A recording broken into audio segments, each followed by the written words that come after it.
Amazing grace, pendo wake ukorada, ulinitoa kwenye blanda. Hello guys, we are back again with another uplifting episode, which I know that you guys will love. I'm here with Halima. Halima is a lady I've known for a long time. But I don't want to introduce her to you guys. I want her to introduce herself because I think she's an enigma of so many things. I don't know where to start, guys. So let's get into it. Halima, tell us about yourself. First of all, thank you so much, Kathy. I'm greatly honored. Thank you for the opportunity to be in this beautiful place. Thank you. And to our viewers, thank you too. Halima. So my name is Halima Ahmed, and yes, I was born Halima Ahmed. I'm just this wonderful, as you said, young lady, Halima Ahmed. Halima Ahmed, okay. Were you born Halima Ahmed? Like, were you actually born, like your parents gave you the name Halima Ahmed, or is it something that you picked up? Were you married to a Muslim, or how did the name come about in the first place? Many people ask me that. Yes, I was born Halima Wanjiko Ahmed. Okay. My father is Ahmed, and my mother is Mwanaidi. So yes, I was born Halima Ahmed. You know, there's a joke in Kenya where people say that you go to the coast and you become like you're born like Wanjiko, like you said, and then you go to the coast and become a Muslim, and then you start giving yourself all these Muslim names. So was that the same case with you, or? No. On the contrary, my parents, many people don't actually know, in Kenya, there are many communities where you find, of course, the indigenous Kenyan communities also became Muslims. Right. But that does not mean they lost their indigenous community names. Right. So we have a lot of Muslim communities in the Luhya community. We have a big community of Muslims in Nyeri, for instance, which is where I was born. Okay. And so in that context, of course, then there's a lot of I'm saying those two because I've interacted with both. I'm born in one and I've interacted with another. There's actually a very big Muslim community of Kamba people that I also know of. Right. So there's some like me who will, and of course there's the Afro-Arabs that are in the coast, or Arab people that are in the coast. So there's intermarriages, but beside that, there's of course Muslims who have converted by nature of their communities. So yeah. But you are. I was born a Muslim. I didn't born convert. a Muslim. I see. Okay. My parents were also born Muslim. What community is this? My mother is Kikuyu. Okay. Both my grandparents were Kikuyu. Okay. What was it growing up like then? Brilliant. Okay. I actually, my childhood was the best part of my life. I don't know, when I look at my children, there's something I feel sorry about children today. No offense, but when you see children, we are here in England. Yeah. When you look at how children are growing up, you imagine your own childhood. Yeah. I can imagine anybody coming from Kenya, they can just imagine. But as for me, childhood was the best part. There were no restrictions, like, oh, usitoke, don't go here, don't go there. So I was born in Nyeri. When I was born, we used to live in a Muslim village called Rurengo Muslim Village, and there were coffee farms. There were fruit trees around those coffee farms, and I just remember everyone around my community who I was 100% basically almost related to in the village I grew up. Yeah. So me, my cousins Mariam, my cousin Ali, my cousin Fatima. This is in Nyeri now. In Nyeri, yeah. So when we were just little, it used to be you wake up, straight up, dress up, and you're in so-and-so's house. Okay. And when you're finished breakfast with them there, you're out of there, you're in so-and-so's house, you're having lunch. So where you're playing found you the meal that you're supposed to eat at that time. Yeah. Exactly. Yeah. And then playing used to be, I remember how far we used to go, and this I'm talking about, I must have been up to 6, 7. Wow. We would move from one place, from Nyeri Rorengo to somewhere like Kiando. I don't know anybody who knows where Kiando is. Yeah. Vuta. Yeah. To well, as far as we could go. You Yeah. know, if it was mango season, we are going Scooter. I know Yeah. somebody who will probably recognize where Scooter was. Yeah. We're going all the way there because the coffee farms there are big, and there's these mango trees that we can just go patch ourselves and eat mangoes for the day. Can you imagine that? So Your childhood must have been My really childhood. interesting. Yeah, and then from there we moved and we went to the Kieni East. So which is where Narumoro, Nanyuki, where people are buying land now. Oh yeah. There is where I moved to in the 1980s. Apparently, land there is hotcake now. Well, come see me then. I bet you have lots of land. I mean, if that's where part of where you grew up. Yeah, so you from must have a lot of about land there. 7, I think, we were already living in Nanyuki. Okay. Yeah, early 80s. Okay. We were already living in Nanyuki. And that at that time, I was the only child. Now there we moved with my grandma. I was the only child, and we were in the Mount Kenya forest. Grandma, where were your parents? Maternal grandmother. My mother had me very young. Okay. She's the most amazing person. Okay. My mom is the one most amazing person. Yeah. She chose to go back to school after okay. I was born. Uh-huh. So when she went back to school, I remained with her maternal grandma, my maternal You're grandmother. okay. Yeah. Okay. Oh, that's good of her to look after you so that your mom can go back to school. Exactly. Wow. Yeah. Wow. So did they stay together with your dad, or is it something that she had to like stop the relationship to go back to school and then come back to the relationship? No, what did that look like? They were meant to be. Oh. So even though they were young, Yeah. of course. Yeah. And I take this opportunity to actually speak to anybody else. You know, sometimes people feel like, oh, because your parents had you young, Yeah. you know, it's something you don't want to talk about. Actually, I think it was the some things come as a blessing. Wow. To me, I think the best blessing of my life was that was meant to be. Sure. My mom was young. My dad had just finished his 6th form, and he was looking for a job at the time when they met. Yeah. You know, Yeah. and so mom had to go back to school, but they got married after. Okay. So and thereafter, you know, I had other siblings, but Yeah. I continued to live with my maternal grandmother. Nice. So what was your grandmother like? She happens to be the icon in my life of besides Jesus. Right. Second to that, I think the person the person who molded me most was my grandmother. Wow. Yeah. Wow. What was her name? My grandmother's name was Maimuna. Oh wow. Okay, so yeah, the Muslim names actually carry on. Yeah. Nice. I heard you say, well, I just heard it in passing, like you said Jesus. So did you become Muslim and then you became a Christian, or how does that, I mean, unpack that for us. Okay, so like I said, I was born in a Muslim family, Right. 2 Muslim parents who were also born Muslim. Okay. And growing up, Yeah. after school and all, you know, like I think I happened to be, I was brought up in that open-minded way. Sure. One thing I want to be very grateful for is my family. I come from a family where there's a lot of intermarriages. Okay. And there's a lot of understanding for people's faith and respect for people's faith. Okay. So we have Christians in the family, Yeah. and we have Muslims in the family. And I have never seen aggression between us for who's Okay, Muslim, who's who's Muslim. Christian. Yeah. There's a lot of love. Yeah. Also, And Grace. a lot of it. Yeah. So I think that was wonderful for me because when growing, I think I went to a school, like everybody's secondary school. Yeah. And in secondary school, we used to have what was called, fellowships. Right. Yeah. Yeah. So for one, we had... Are you talking about primary school or high school? Secondary school. Okay, this is So secondary school. from primary school, I did CRE. Okay. I was good in CRE, Okay. actually. Top Yeah. good. Then I finished CRE, and that was just because IRE had been introduced. But then you had learned from madrasa because obviously you're coming from a Muslim family. Yes. So when you went to primary, you did CRE.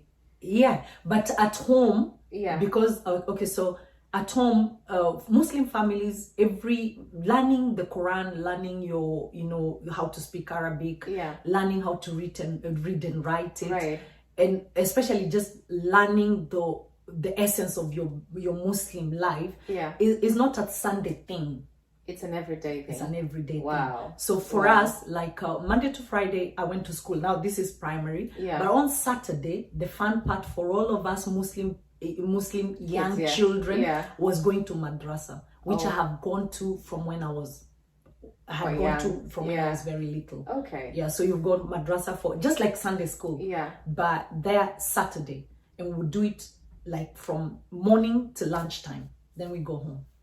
So now fast forward, you've gone to secondary school, and you're into. So if primary school, Yeah. school-wise, I'm Yeah. doing CRE. Yeah. Because there's no IRE. But when I go home Saturdays, I go to You're still doing madrasa. madrasa. So Okay. I've got the potential here. I'm learning to be Christianity. Right. But at home, my faith is Were Islam. your parents not? Were your parents happy about that, or what? They didn't. But there was no other educational nothing system. Everybody did CRE. Okay, everybody did. And then later on, IRE was also introduced, Islamic okay. religious education. Yeah. And then we had something that used to be preparatory time when everybody would go to their own faith. Right. Most schools didn't have a lot of Muslims then. Okay. So, and I think on that part, in primary, we were many. But The now school I went okay. to. But when I went to secondary, there were very few. In fact, actually, in secondary school, we were only 2 Muslims, and both of us had come from the same school. Wow. So when they had the fellowship nights, well, there's 2 of us, we can't go to one alone. Yeah. So we all would go to the same place. Yeah. Yeah. Okay, cool. Yeah. Nice. Okay, so now you've it's good to understand like where this name came from and how you came about, and I believe that's probably how you got into Christianity much later in life. I mean, because I heard you talk about Jesus, so Yeah. So school. And is that where you were converted in No, actually, high school, or I gave my life to Christ in school, in high school, in Form 2. I had no clue what that meant. Okay. It was just one of these praise nights, and people are just worshiping, praising, and I'm just doing the same. It's the fellowship in what can I say? It's the songs. These are not just songs. It's the worship. The worship just touches you in a way you don't, and you find yourself melting. You're crying. You don't know why you're crying. Yeah. And so they say anyone wants to give their life to Christ. Yeah. And I raise my hand and I'm out there. Yeah. And I don't know what that means. And then later on, everybody's telling me, well, unajua ni Muislamu. You know you're a Muslim. Yeah. In school. Yeah. So they're telling you, do you know you're a Muslim? Yeah. And I'm like, yeah. So, but do you know what you did? And so I let it off because I did, so and I didn't practice or activate it in my life. I see. Until now, so when I started working and everything, after a couple of years, so being around Christian friends, and they don't want to go to church, and I'm the one offering to take them to church. And is that because you wanted to experience what you've experienced? No, I was just before? taking them to church. Okay. I just wanted. Not for the singing either. It's just no. At that time, I'm not even active. I'm just they're not. Why are they not going to church? I see. Okay. So I would say to them, if it's about, come on, guys, Yeah. We've had fun the weekend, we've gone to work, now it's time to go to church. You go to church. Me, I've already been to the mosque, so you go to. And then I'd take them, and then I have to come back and pick them up. So instead, I'll just sit there. I remember where it used to be, somewhere along, where it's on Langata Road. There used to be an open, the first time when there was those churches that were like tents, that's the one. Okay. So one of them along Langata Road, so I'd take them there, and then I'm like, by the time I get back to town and come back for them, so I'll just sit out in the car and wait for them, and then you're listening to the whole preaching the whole time. So I guess that worked for me. That probably just developed something for Christ in you. Nice, interesting. So who would you say is your most influential person in your life up to where you are now, or who played the most influential role in your life? Lively person alive. Person in life, in your life, okay. I would say the most influential person in my life was my grandmother. Okay. No offense to my parents, because they really influenced me a lot.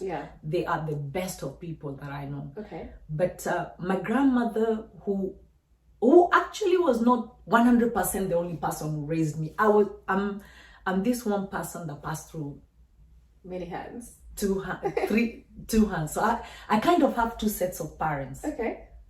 So while my mother had to go back to school, she had a brother who did not have children, or had actually just lost a child. Wow. So, and I was just born there. And I think my grandmother saw this is a potential. Let this one go back to school. Yeah. And let this one raise this one. Yeah. Yeah. And I want to tell you something. Everything I remember about my uncle Kuria, who I know will listen to this, Okay. and his wife Fatima, Yeah. they loved me with so much love that's all I remember. I was so loved in my childhood. Wow. My grandmother was not a player at that time. Okay. Because they were my so in my childhood, from when I was little, all I remember is love from these two people. And to date, my uncle Korea is there. Unfortunately, my mother Fatima passed away. But they loved me so much. That's all I remember, being on his shoulders. In fact, there's this thing in Isn't that amazing that you can still remember that kind of love even when you were so young? Yeah. So wow, Uncle Kuria, wherever you are, hello. Yeah. And yeah, Halim is very grateful. Thank you. Do you remember about your worst part being a child? I don't know. It's probably not many. I mean, with all the love that you I'm had. gonna sit up because, I know most of the times we want to relate to something. Yeah.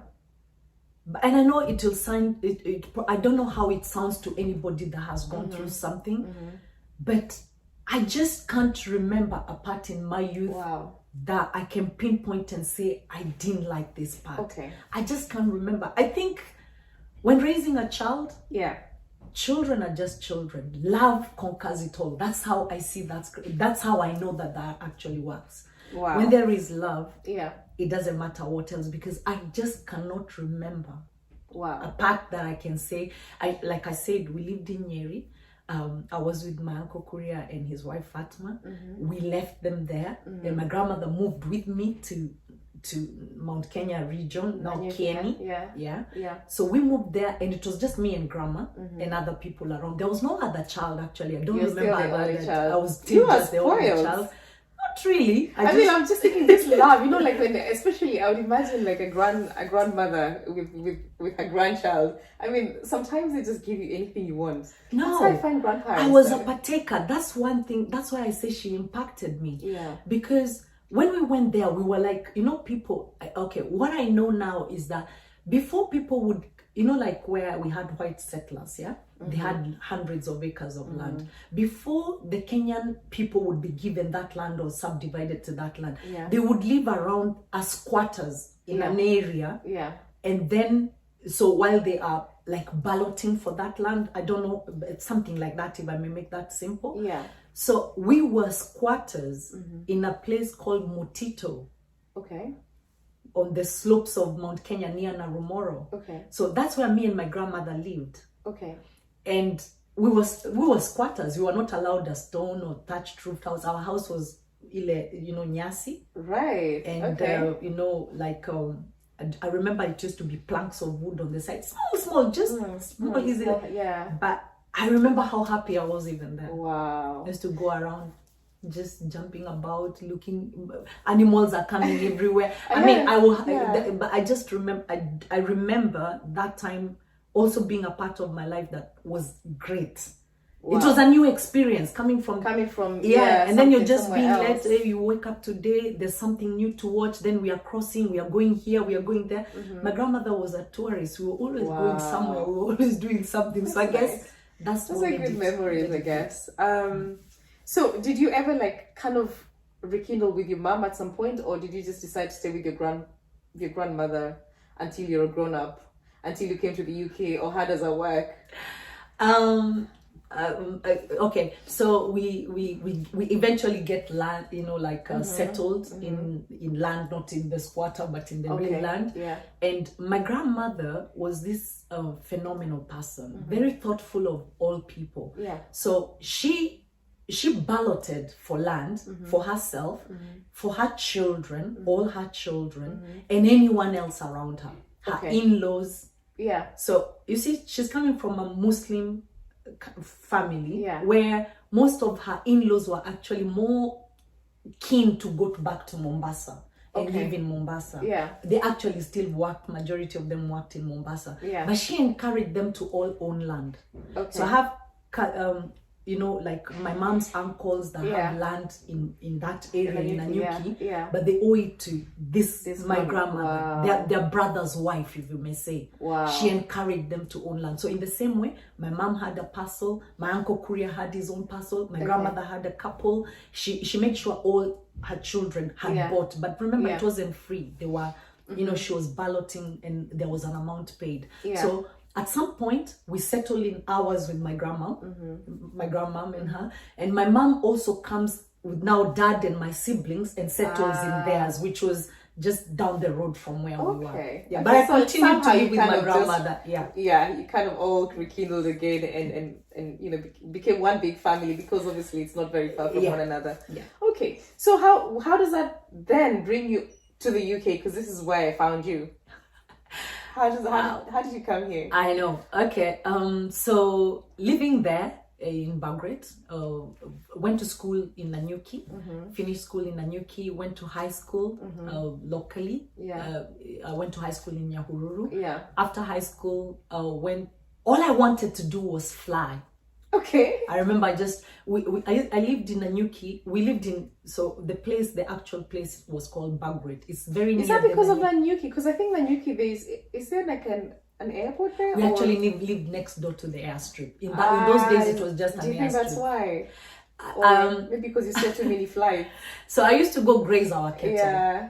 Please, yeah. You know, anybody who sees me now will just say, you know, how you and grazing, how do they come along? Yes, I used to graze our cattle and sheep and whatever, you know, herd we had. This lady? Yes, I used to. Yeah, okay, yes. Wonders. I did everything. Will never cease. All the children in in our local village, some of them live here. Yeah. And they all know we did the same things. Okay. So I was lucky to come from a family that was very able, but I was allowed to be like every other child. Okay. I did everything like every other child. Okay. I didn't go to school in the local village. I went to a very good school in Nanyuki, private school in Nanyuki. Okay. And then from there I went to secondary school in Nyahururu. But so growing up, this thing about the flights to the airstrip in Nanyuki, I knew every time a flight would come. So I knew what time Air Kenya for this time, and before Air Kenya, the flights that used to be before Air Kenya. Yeah. And the thing is, I could actually, from wherever part of our village I was, when the flight is coming down, you can actually wave and they can see you. Right. So I kind of had this thing in my mind. They even knew me. Yeah. So it's like, you know, you're only young. So you know, when it's passing by, I have to stop by a particular tree or a particular place and just wave. And I know I think it's a thing with kids. You know, when you're on a bus, sometimes you just see kids doing this and you're like, the small aircraft Cessna, so people can see you when it's coming down, and you know, I think they get to expect what they already know in their atmosphere. And that used to, so when Air Kenya started, you now start seeing there's girls, and I remember going to my grandmother and saying, Nyanya, even girls fly, and I want to fly. Wow. What you say, like being a pilot or like an air hostess? All I knew, I wanted to fly. I wanted to. You just wanted to be. I just wanted to fly. Wow, wow. And so, how do you then come here? Is it because? So I took that initiative of I only wanted to fly. Even after secondary school, finished my exam, and passed. Yeah. And you know, then my parents say they were an impact then, because they were more educated than my grandmother. They knew better, and so they now say, "Oh, you have to go to university." And I say, "Bluntly, I don't want to go to university. Okay, I want to go to an institution that will teach me something to do with flights." But I didn't know where, or how to even start that. And lo and behold, my grandmother knew how to fetch. Without education, but she still knew. Wow. She used to tell me if every door has a handle. Okay. You just have to find the handle. Wow. And open. There's no door with God there's no door that does not have a handle to open. Wow. And so and she said, you know, this thing that you want. So she asked them, and then Utali came about, and there was an institution, Sky Flyers also came about. Then the first place I went to was Sky Flyers. And that's where you're trained to be. Skyways. Skyways.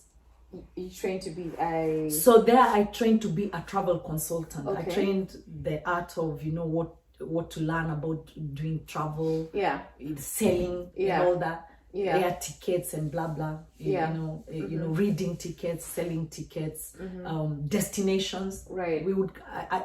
In Skyways, I crammed the whole world, every capital city, every airport. Wow. Every country by name and code. I learned them all there. Wow. Yeah. Wow. In Kenya. Wow. In Kenya. Wow. Okay, so now that you've completed this course, after that I went to Italy. Have you but become... in between, I got my first chance to be able to fly. Yeah, but that was not long lived because my son came soon after. What job are you doing at this point? Are you a travel consultant? Travel consulting. Yeah. Okay, and then your son comes. My son came about. So travel consulting. I've done a bit of flying, and my son comes in. When you say flying, a pilot? Were you a pilot? No, no. Okay. I never got. I wish I knew that. Because I just wanted to fly, Okay. The truth is, at that time, like I said, at a young age, all I wanted was to fly. But I should have gone for the bigger I know, picture. right? Should have gone for the bigger My grandmother only, so the college and where I was taken is where I went to, and that's what I learned. But I think maybe I could have gone and piloted. So at what age were you then when you had your son? But I got what I wanted. Okay, that's good. At least you got to fly. Yes. So at what age were you when you had your son? It looks like it was at a time where your career is just taking off, and then you had your son. About when I started my career is about when I had my firstborn. Yeah. How old were you then? Early. Okay, you're early. Okay. Yeah. I was in my 20s. Okay. I was 23 when my son was born. Wow. Yeah. Wow. So you're still not telling me when you actually came to the UK because... Okay. I finished. I've gone to college. Yeah. And up to fast track until my son is born. I'm already working. My son was born when I'm already working. I think by then when my son was born, I was working at Qantas. Qantas, Australian Airways. Okay. I was given my first job in travel by a lady called Devna Pandit.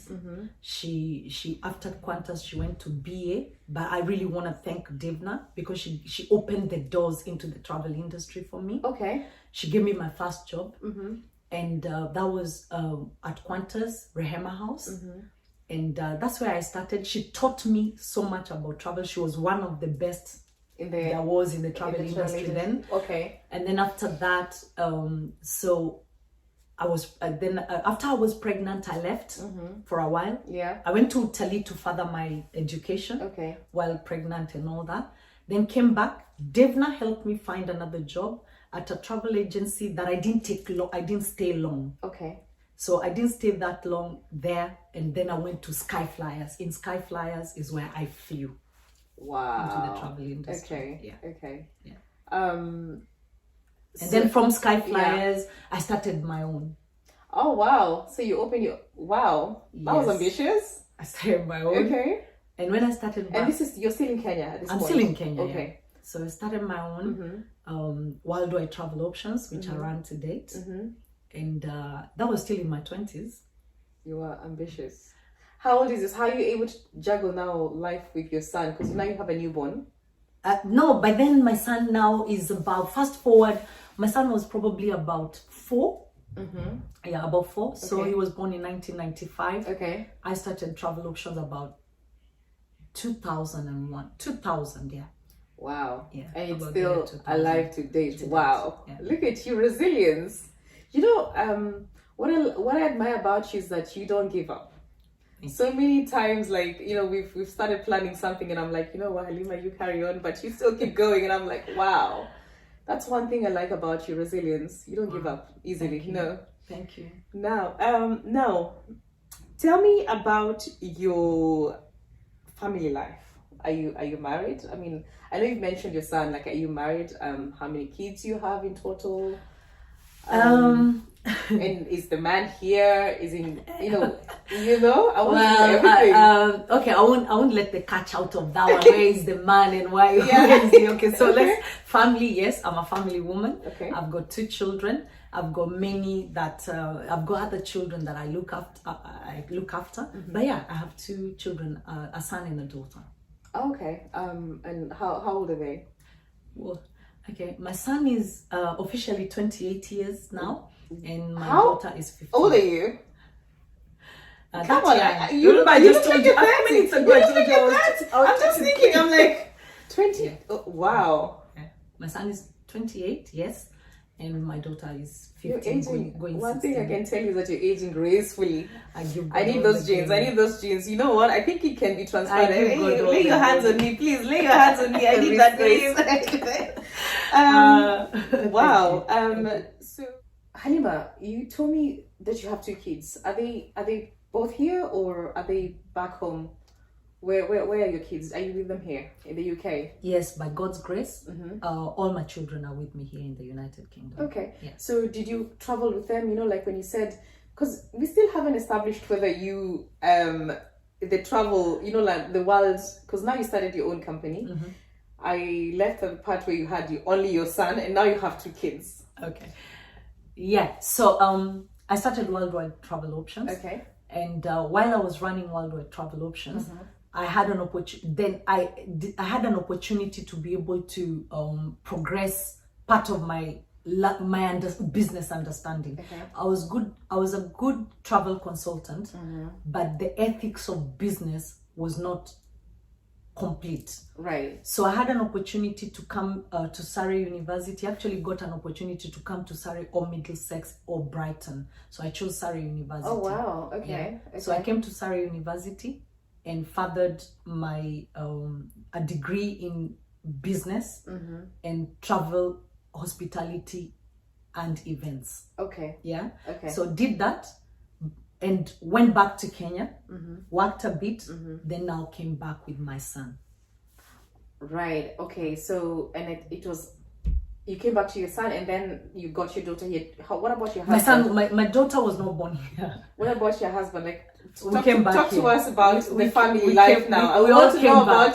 about Halima's family life. Now So so my family at the time, so I'm saying I came here, studied, finished, and worked while studying here like everybody else. Yes, I've done the same. I worked. I've done the struggles of jungling work and study.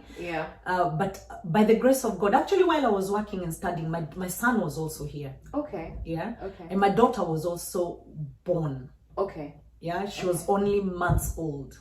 Wow. Yeah. Man, that's hard. Yeah, when I went to uni, my daughter was only months old. Okay. But none of my children were born here. Right. Yeah. Okay. Yeah, Okay. none of my children were born here. Wow. So One of my children was born are here. we dating? One What's of my children was born here. Yeah. But in between, I've had another son. He passed away, but that son who was in between was born here. Was born in the UK. Yeah. Okay. I'm sorry to hear that. I didn't know that. Now you're asking you brought me here, so now Oh man, I hope I don't bring this to like a low because I really wanted this to be like a fun, uplifting video. But I'm sure if you don't mind talking about it, like what happened to not much to really talk about, but between my son and my daughter, I had another son. Okay. And he died young. He died just after birth. Right. Yeah, or at birth. We never got an experience of leaving the hospital with him. Wow. Yeah. Wow, that's sad. Are you okay? Oh yeah. Okay. Yeah. How did you quickly now recover into getting your daughter? Because sometimes I can imagine, like, when you've lost someone, like, you feel like, I've had enough of kids. I mean, like, what courage did you then have to have your daughter? Because There's nothing like quickly recover really to losing anybody. Yeah. Whether your own or a relative. I don't think that's, Okay. I don't think there's a quickly recover. Yeah. But I believe there's a grace for everybody about how you're able to, navigate from the pains of it or the grief of it. So for me, I believe when I lost my son, I had another son. We were a complete family. Yeah. And there were people around me. Okay. I was serving, in the church, and no, actually in the church. Let me not say. I don't think I was very actively serving in the church. Yeah. But there were people around me, so I tend to think I was able to I just moved on with life. I guess that was my way of it's not that it wasn't there, but you just carry on. Nobody asks. Sometimes people ask, and I think I navigated it by just continuing serving in my life until someone else close to me went through the same thing, and my grief was like it happened yesterday. Oh wow. That was like almost 10 years later.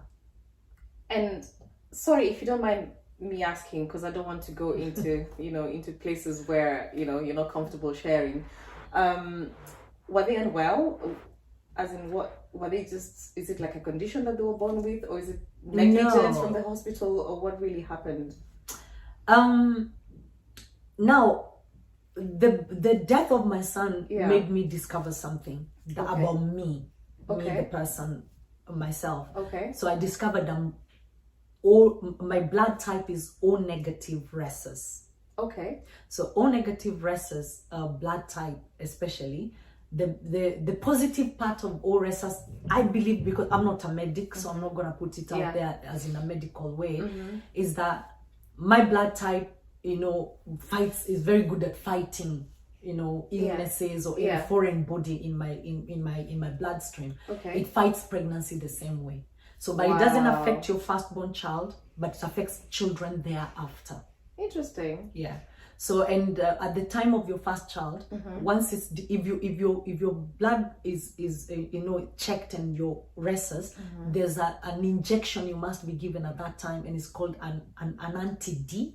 Okay. And if it's not given, it will affect other children. It might not. But so in my case, it affected my son. So basically, like from the very beginning of your pregnancy, your body is telling is rejecting, is telling this foreign thing to go. But there's prenatal checks. Were those not checked into, like things like that? Were they not checked into? You're talking about the UK, right? Yeah. Were those things not checked into? Actually, in the forerun to in the process of it all is when they actually did check my blood type, right, and recognize that it's. This is after, not after I've been going to the hospital. Now remember, my firstborn child not being born in the UK. Okay. That means the anti-D and everything was not done here. Okay. So, and maybe it wasn't done in Kenya. I don't remember anybody telling me anything like that. Okay. Or telling us as a family anything like that. Yeah. So here 100% I cannot blame them in the beginning for not knowing. Yes. But once I was just going to hospital every day, it's like I'm in labor. I was in labor full time. Yeah. So at some point, them discovering that they checked my blood, that's when they realized I'm rhesus negative. Wow. Yeah. And now then they explain to you what is happening to you. And this is like, is it like at 3 months? Is it like when you're full time? No, I'm not.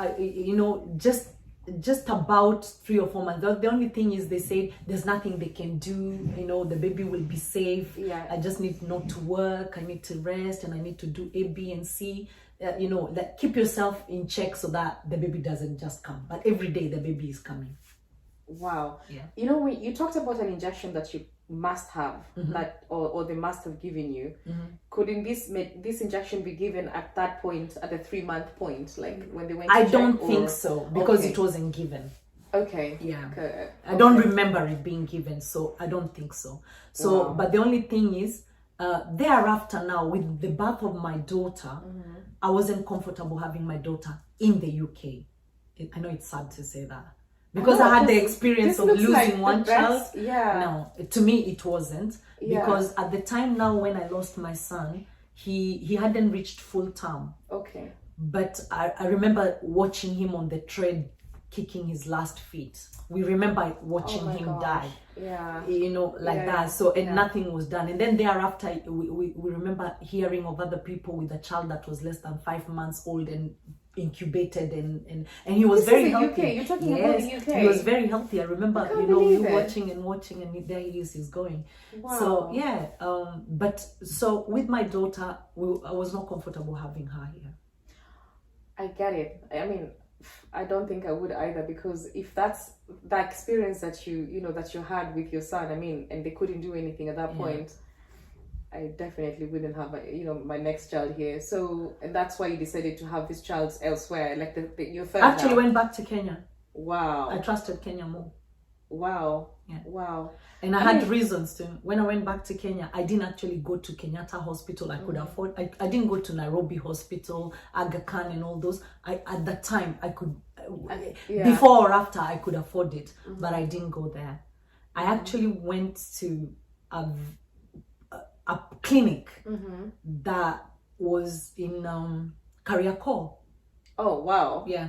Wow. Okay. Because the first day I felt the pain, I was in Kariakor visiting my auntie, and I went to that clinic. Okay. That's where she took me. Okay. She just said, Twende. So we just, she took me to a clinic in Kariakor. Okay. And that's the beauty of Kenya sometimes. Yeah. Irrespective of where you are and the relatives you have with you, when an emergency arises, they'll take you to where it's possible for them. I was showing signs of pain and everything. I wasn't comprehensive for myself. They didn't think to ask me, "Uko na pesa? We take you to Aga Khan." No, they took me where they could afford.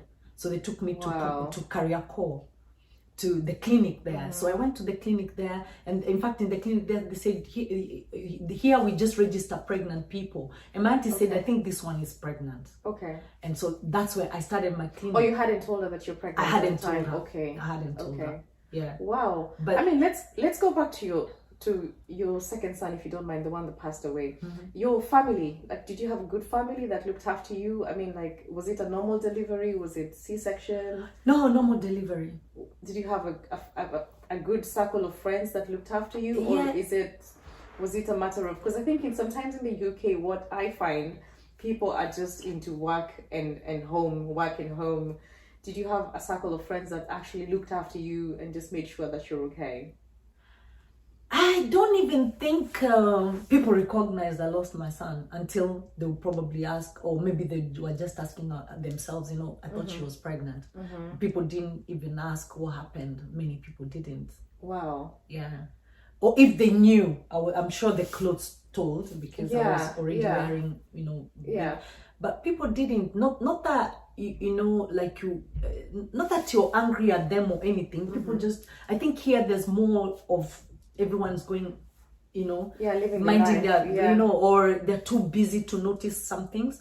But nitty close to me, my family, I had them, they were there, and even the family in Kenya, my mom in Kenya followed up to find out how much and how I was.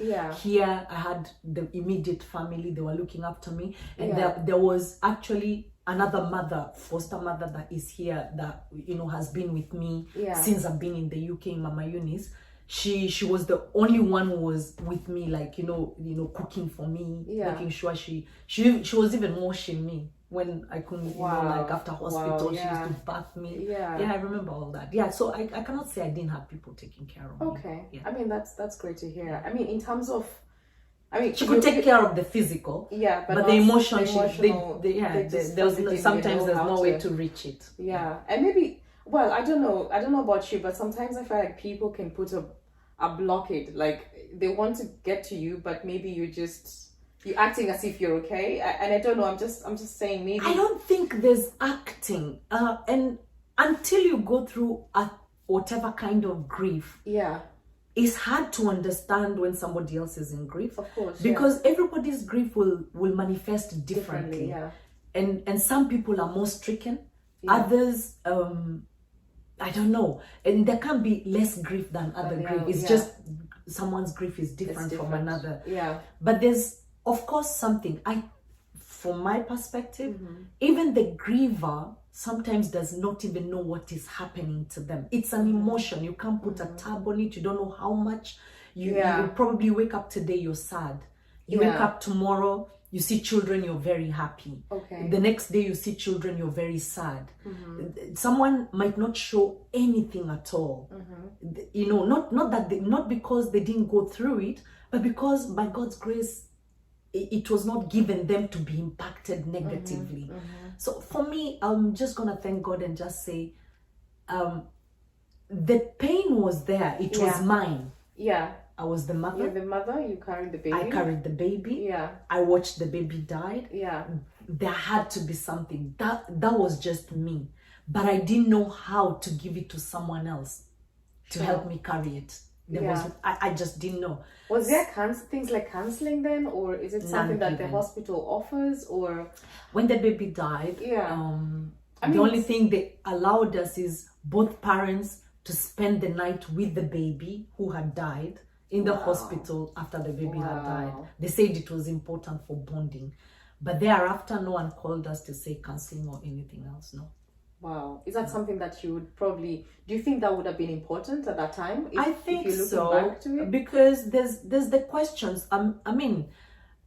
Imagine, I don't want to equate it because I lost a child. Yeah.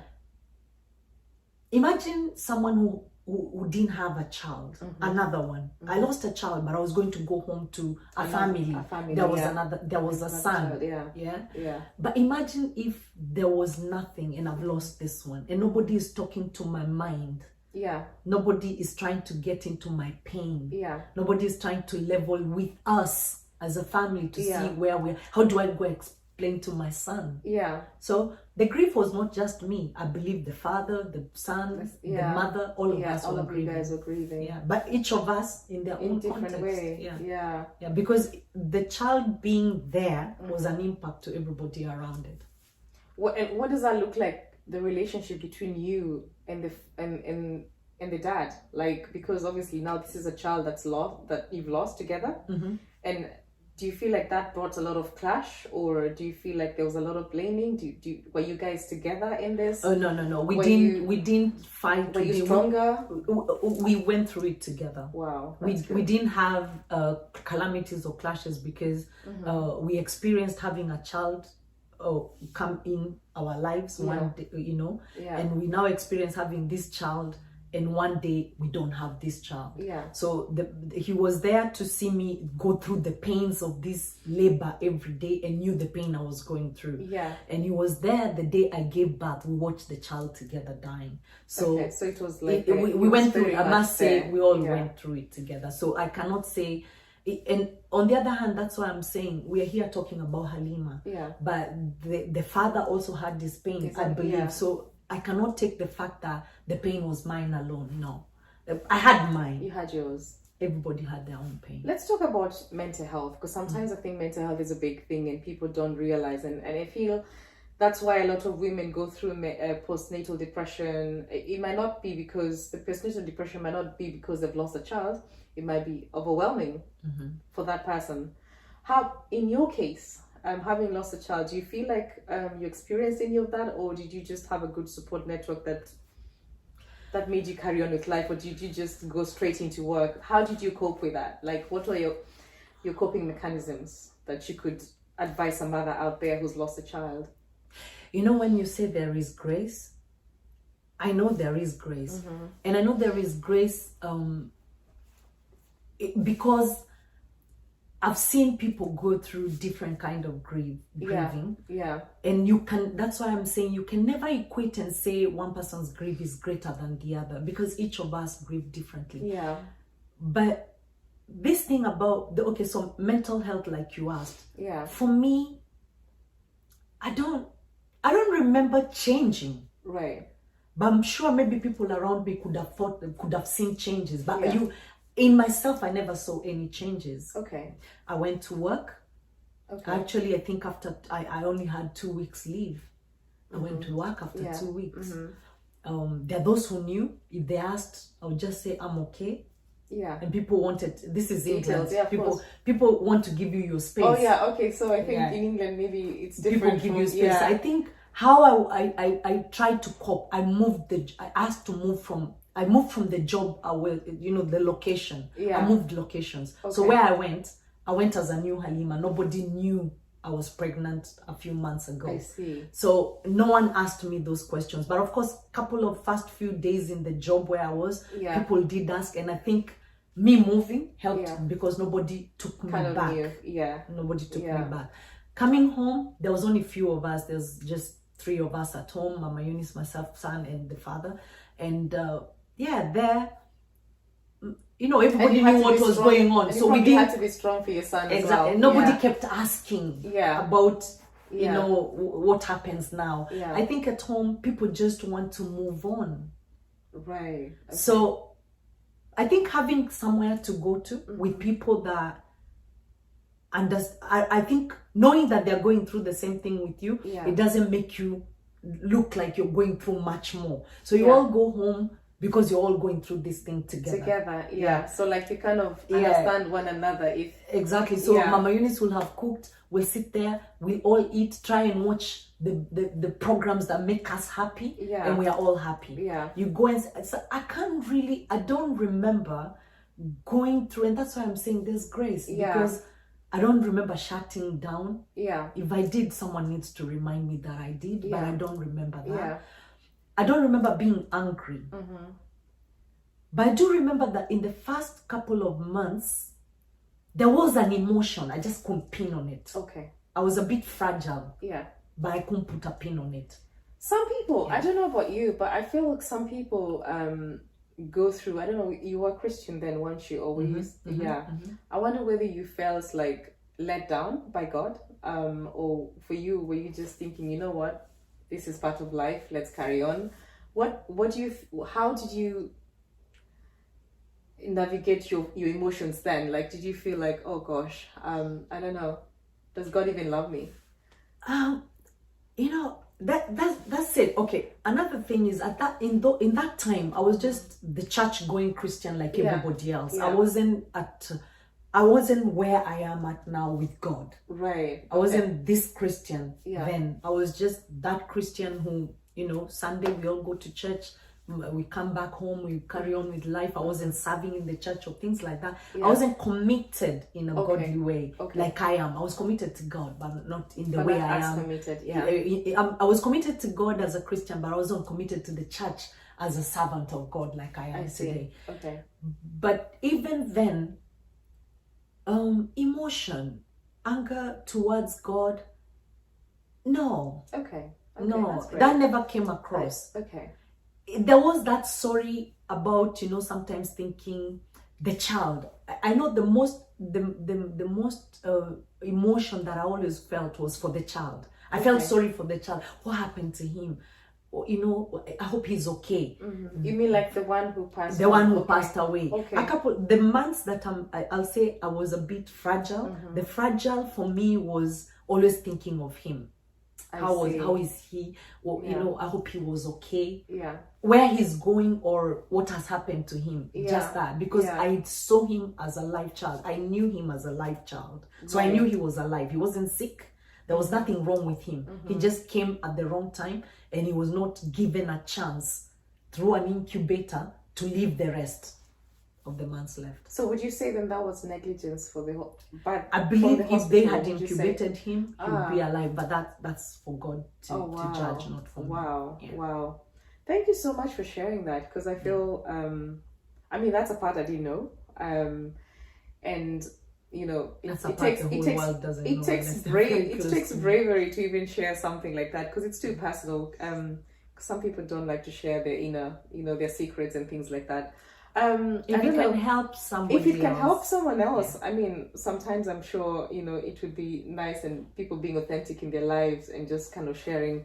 I don't know if you want to tell a lady out there or even a couple, because these things take couples, isn't it? Exactly. If there are people who are struggling with the loss of a child, what you would advise them, how to even stay together, because I mean, a lot of I think by statistics show that a lot of couples break up after the death of a child. How would you advise someone out there to stay together? What tactics would you tell them? I mean, what things did you guys do together that kept you guys together at the time? I think the most important thing I would say to anybody else is it took two to make that child. And irrespective of the circumstance of the conception of that child, there were two people involved. If both parties are still involved, they're still involved. We are talking about the emotion of two people. Yeah. So I think it's important that even for us all and the medics and the teams that work around those families is to realize that there's a father and there's a mother, and both of them are impacted. That's important. Wow. Second to that is that the community also needs to recognize the same. Sometimes you'll be there probably concentrating only on the mother that has carried the child and everything, and the father is equally impacted. I believe, both need to be looked after. That's important. Number two, like I said, it took two to have this child conceived. And if they are still together at the time and they're going through this situation together, it's important that every day's journey is together. Yeah. So we went to all the health visits together, if we could. We went to those visits together. Whatever information or news we got them together. Okay. So each of us understood. There's one who understood more. There's one who didn't understood more. But when we went home, we had a conversation. Right. And because of that, it kept us together. It was hours together to go through. Yeah. So it wasn't like it's one person. So I tend to think going through it together is important. Helps, yeah. Because you have a seamless conversation. If you worry together. The same worry. Yeah. And if you find ways to navigate, you find them together. So I think it's important that journey is gone through together. Now, to the very end of that journey, if the child has been lost, and for anybody who has grieved such a grief, our condolences for such. But in the same way, let the grief not be understood to be equal. It's never gonna be equal. Everyone's emotions are different. And like I said, there's a grace. I don't know how to explain this, but I know there is. Yeah. Because it's like God did not make me, I went through it, but I didn't go through the full blast of things I hear people go through. Sure. I didn't have a mental breakdown. If I did, maybe it was, I didn't even recognize I had, because I was able to, to carry on, if you may say, bounce back into life and carry on like that. In fact, sometimes you kind of feel guilty because it's like that didn't happen. Wow. But it happened, and it's not that it didn't happen. I know where my son is buried. Right. We go there every year. Okay. Both of us, we laid a tombstone for him. Yeah. We buried him, and we take flowers. We take our children there. Yeah. He's part of us. Okay. He's not a part we want to forget. Yeah. So it's important that we understand we will not grieve the same. That's another thing that breaks people, because I want you to grieve the way I'm grieving. I carried the baby. My grief could be more difficult than yours who didn't carry, but you were a spectator of my pains. Wow. So you feel them somehow. I think that's you amazing. might not know how to explain yourself. Like but I can't. You are still grieving. But you're still grieving. It's important and yours that we is different from someone else's. Exactly. Wow. Every person's grief is different. And that actually, I believe. It's good to mention that, because even for the child, because you had a son, he's also grieving. He's also grieving because he saw you pregnant. We neglect such. Wow. Yeah, we neglect such. He's a partaker in this whole scenario. Yeah, because I'm sure he was looking forward to meet a brother. Yeah. Wow. Yeah, he was a brother actually. Yeah. Wow, thank you so much for sharing that. I mean, wow. Sorry, I don't even know how to move on from this. Sorry, I'm so sorry, guys. So let's talk about something. away from the sad part, let's talk about something. It's not sad. I mean, I believe find it's part of it's life. part of life. I mean, but nobody wants to bury their child, for That's sure. true. Nobody That's does. true. We That's don't even true. get prepared for That's such true. things. That's true. And people have gone through, like I said, different aspects. I only buried a child just near childbirth. Yeah. Someone else has buried an older child. But Yeah. like I say, it's you cannot equate none to You can't. any. No, you can't. But maybe all of it is to glorify the name of God. Yeah, All because of it. sometimes All you know of it. when people say whether it's a birth or a death, it's served, that person has served the purpose of God. Sometimes it's hard to even understand how that child has served his No, they purpose. We're But they have. speaking now. They have. But they have. Yeah. So Wow. we are speaking about him now. I know, He's right? serving his purpose. Wow. He's strengthening someone else there. So he's Wow. serving his purpose. Wow. Yeah. Wow. There's nothing. There's nothing lost without in the nothing kingdom lost of in- God. Amen. There's nothing Amen. lost. Amen.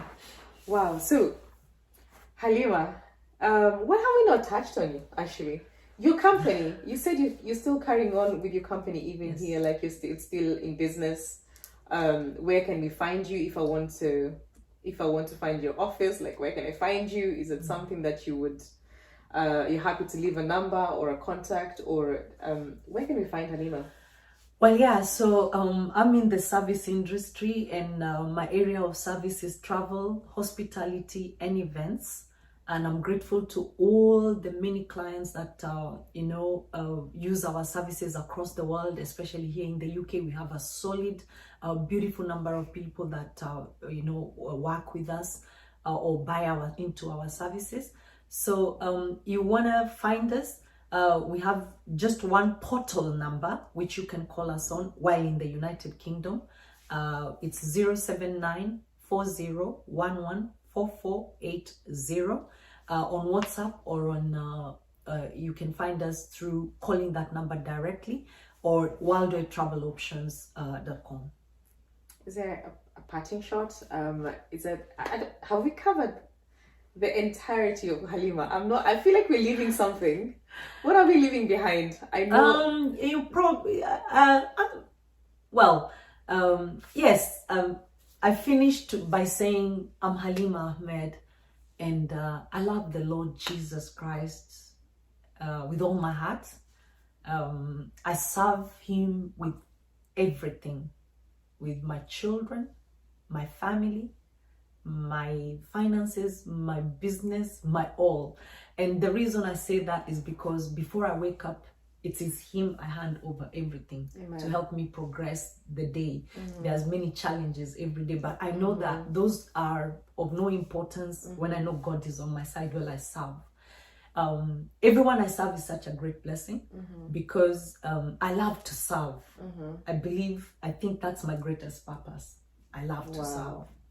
And I find service in the work I do, and I find service in serving my family. I find service in serving in the church, especially. I think before I serve people outside of myself, the first place I love to serve most is to serve God. Wow. Wow. And that's your community, because I think everybody probably knows you. Yeah. You know? Wow. Thank you so much, Halima. Thank you for such an interesting outpouring of yourself, because I think that's an outpouring of yourself, and I look forward to more interviews with you. I'm sure there's a lot more that we haven't unpacked, but for now, wow, I'm so grateful for you. It's very difficult to be on this side. I know. You're probably usually on the other side. But you know what? Yourself. I have tried to find you, and I'm so grateful that I finally was able to find you. My greatest prayer is that just my humble story of me will just impact somebody. There's something I want to say to anyone who's listening today, is that from me, pick up that I was born by very young parents, and my mother had to go to school and hand me over to her brother and my grandmother to take care of me. So for young ones who are out there, please don't blame your parents. Don't blame your parents that why did you give me, why did you leave me? Don't. If you look deep within, there's a reason. God does not do anything without a reason. I find the fact that I was raised that way as one of the best, places where I got molded. I don't know what would have happened if I had been raised with my mother, but I know what happened where I was raised. Take every place where God takes you as a positive. Build on it and love it. Maybe while you're loving the ones that, okay, I was only a child. Yeah. I would never have known if they were not nice to me. Yeah. But they were nice to me anyway. Yeah. So there's no point of me going to my parents and asking, why did you leave me? At least let me be grateful that I was somewhere where God made loved. sure I was loved. Amen. So let me be careful not to traumatize my parents for nothing. Yeah. I love my parents and they know that. Young. And they know that. Yeah. I respect them. And every day of my life, there's one thing I make sure I want to do is that they know they did the right thing. Wow. Yeah. That they should never feel imperfect with me. That they didn't raise me. Yeah. Because I think in this world today, you find a lot and of they people didn't feeling raise that me they were abandoned. At secondary school, I was able, every time I closed school, I would go to stay with them. And actually I would go 2 weeks, and me and my siblings would all go to my grandma's, because at some point they moved away from where we were and they went to Nakuru.